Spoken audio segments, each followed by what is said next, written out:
What is up, beautiful souls? Today, I want to start by telling a story. It's a real life story, true story, happened. And the story is about a very young girl. She was probably about the age of 5. She had a dream. She wanted to be a ballerina. And she was fortunate. She had an amazing mom that put her in dance class. And she loved it. She learned many things about being a ballerina to even have lap dancing. She enjoyed it. But one day in particular, her dance instructor had put together a pretty elaborate choreography for her ballerina segment, if you will. Pretty elaborate for a 5-year-old. She soaked it up. She wanted to master this, and she put all of her concentration, this little 5-year-old concentration, in memorizing and trying to master every step. And when it came time to do the actual dance, this little girl danced with all of her heart and all of her soul. She felt that she had nailed it. At the end, the instructor had them all line up on their little circles, and on these little circles, side note, had little smiley faces. Hers was purple. As they all would line up, the instructor called forward not only this little girl, but one other little girl. And she thought for sure that all of her effort, all of her concentration, all of her love and passion that she had just demonstrated was about to be praised. She was sure of it.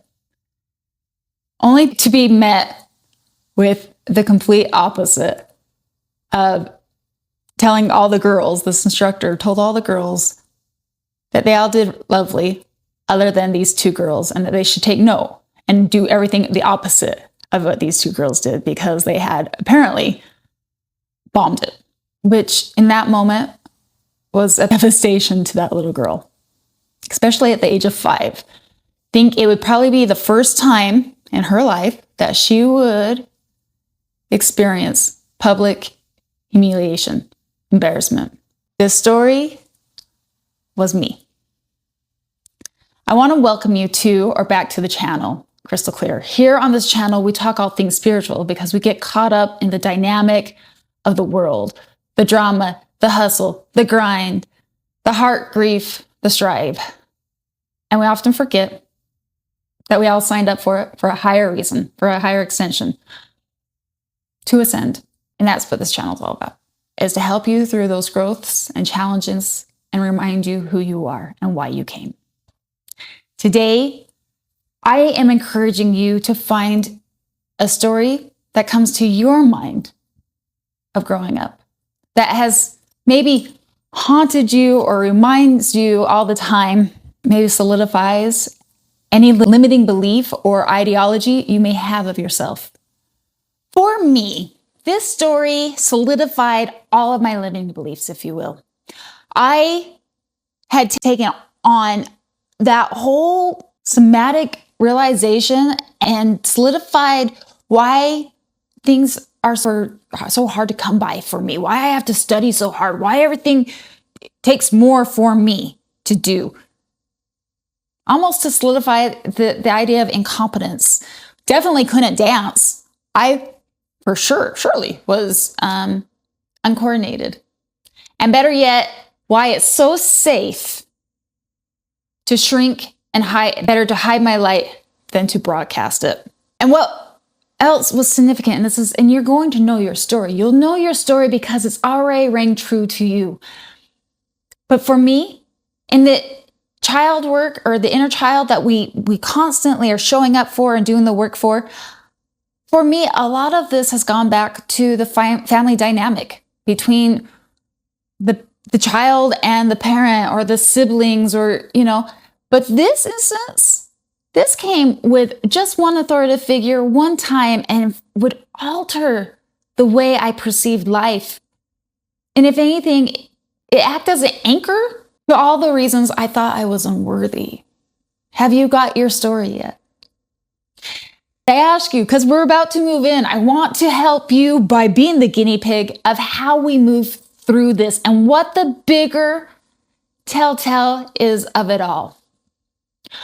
I would tell this story throughout my life, and I would use humor and dismissal as the ego's way of protecting that inner child. I would laugh and say, obviously, I'm not coordinated. I'm not meant to. Definitely takes a lot more for me to conquer something. It doesn't come easy. And time again, why I should keep my light small, dim. Not necessarily that I would say that in the story, but on a subconscious level, I probably held it true to my heart. Recently, I was invited to a Divine Feminine Circle. And I love tribe, I love community.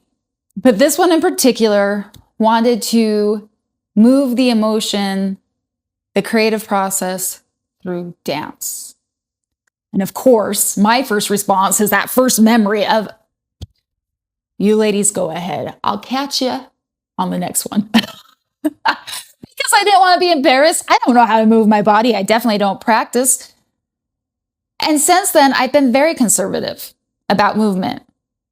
God, but thank God I am dedicated to the growth path, dedicated to becoming uncomfortable, because I know that's where our opportunities to flourish comes. And reminding myself, who gets to define what dance looks like? Go have fun. And I said yes. I said yes. I said yes. And as we got there, we all sat in circle. We introduced ourselves. And I'm not sure if it, I reflect. I'm like, maybe this was just kind of my own projection. Maybe it was the way my soul wanted to see it. But there seemed to be a theme about the inner child. Or at least my inner child wanted to be witnessed, I guess. But I listened to these beautiful women, and that's what I thought I had seemed to hear a lot about. It moved me. And when it came to my introduction, I just made it clear. I'm here for growth, because it's true.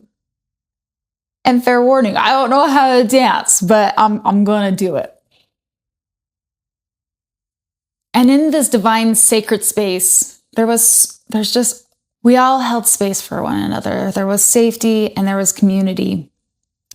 And as we would begin to move our bodies and you just let loose and you kind of take away the obstructions of your own limitations and realize that energy is emotion being moved, allowing yourself to be in the moment, there was a part in which we were all given an opportunity to stand in the center of the circle, to hold space while each individual worked through their own, to express themselves however they felt.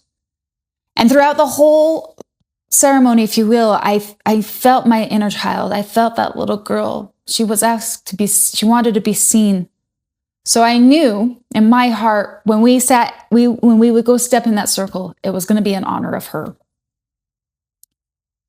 And that was my intention, and that's what I did. When it came our turn, I sat in the center and I honored that little girl. I allowed her to do her ballerina twist and maybe a little flick of her toe. And I don't even know what the correct terminologies are. I had put it so far in the past. It was just an opportunity to liberate her, to witness her, and to honor her. And as we wrapped up the ceremony, if you will, if we wrapped up the dance, we wrapped up the moment, the sacredness of all of us together, and we held space in closing, one of the women had made a comment, for a woman that doesn't know how to dance, she sure danced tonight. And because of that safety, thank God, I chose at that moment to further acknowledge and let that little girl shine by telling her story for the first time for that night. I told the story about how she wanted to hide and how she was humiliated. And the women there, recognizing that the little girl being asked to be seen on all levels, asked me to go back to the time and to witness her. And I agreed. And if you know anything about quantum mechanics, there's no such thing as time, right? It's all irrelevant. And I was able to go back as if it was then, right? The emotion, the memory knows no time. I remember I went back to her, guys. I went back to her enthusiasm, her dancing, her vibrance, her radiance, her confidence, her courage. I remember standing on that purple smiley face and stepping forward in front of the whole line to be witnessed, to be seen. I felt it all as if it was then, decades later. And while I don't remember the exact words that this instructor has said, I remember the somatic whiplash, the somatic response that my body cultivated in that moment. The instant need to shrink, to hide. The embarrassment, the public humiliation that I've never witnessed, probably for the first, ever until that day. All the storylines that, whether it was in that moment or played out throughout a lifetime, being reassured back to that moment of surely this is why I'm incompetent, why I am incapable, uncoordinated, and why it's much safer to never be seen. And I sat with her. I sat with these emotions, the flush in the face, the cortisol, the embarrassment, the terror, the panic. And I validated that little girl. I validated her experience before and up to that very moment where she experienced a contrast duality. And then I reminded her what was beautiful was in that reflection, if you will. The contrast of that duality was actually the permission, the permitting of the actual truth, the truth of who I really am, guys. And this is where I hope you gain and you can take this nugget and take it to heart.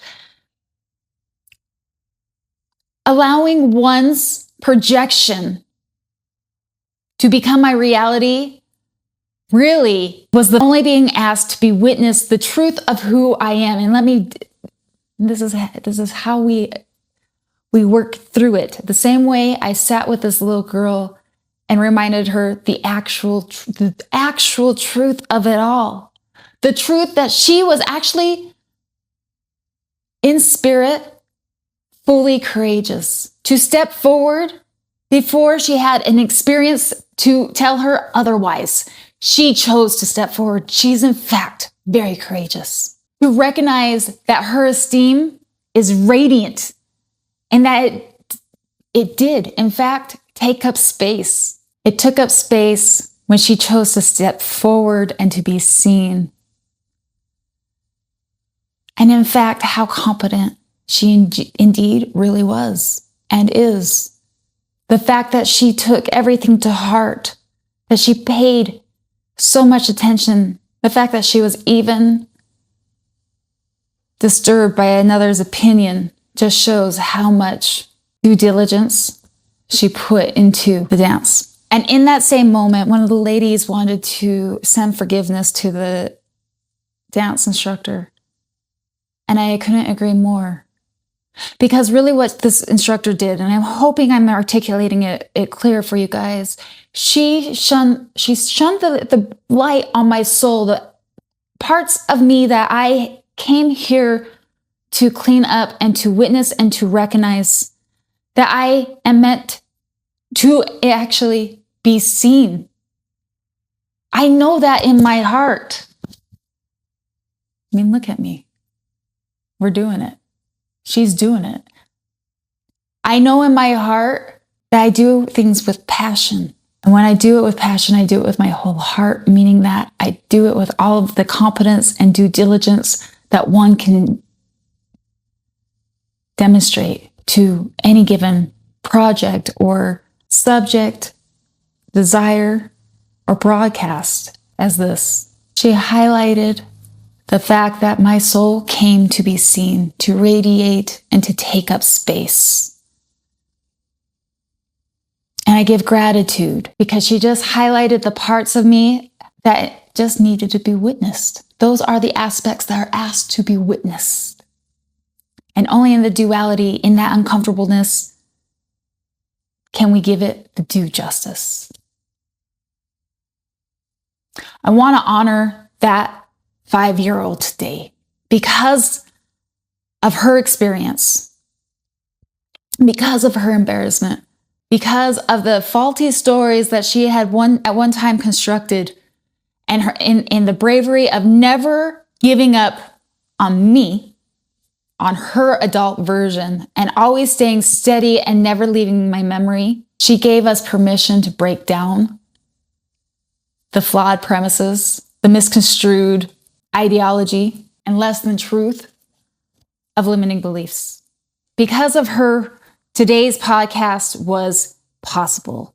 Today we honor her and give her the spotlight for her radiance, for her ability to show up, be authentic, be real, tell her story,